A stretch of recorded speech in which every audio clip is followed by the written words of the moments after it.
Have you ever wondered what it must be like to be an ex-zombie? To have your consciousness restored after an existence of mindless hunger and violence? It's a question that few have dared to ask, and even fewer have attempted to answer.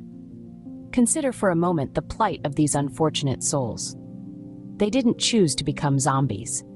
There wasn't a sign-up sheet or a voluntary recruitment drive. One day, they were living their lives, and the next, they were mindless, flesh-eating monsters. They didn't choose this fate. It was thrust upon them. And then, when the world righted itself, when science found a cure and humanity began to rebuild, these ex-zombies were brought back. But back to what?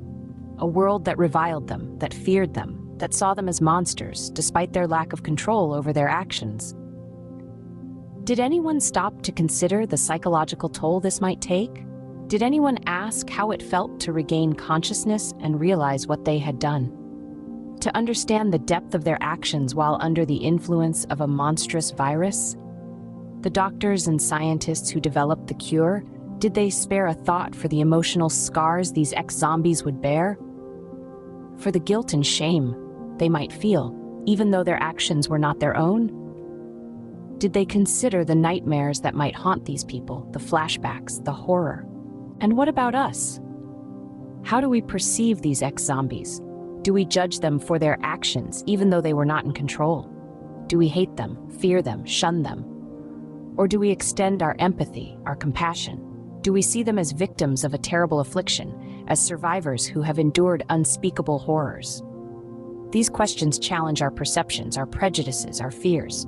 They force us to confront the uncomfortable truth that these ex-zombies, these survivors, are not so different from us. They were victims just as we were. They suffered just as we did, and now they must try to rebuild their lives just as we must. So the next time you see an ex-zombie, spare a thought for their experience. Consider the horror they've endured, the guilt they may feel, the fear they might inspire. And remember, they didn't choose to become monsters. They were victims, just like us. So how do we perceive ex-zombies? As monsters or as victims, as villains or as survivors?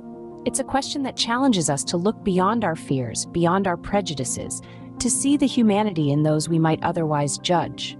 And it's a question that perhaps we should all take the time to consider.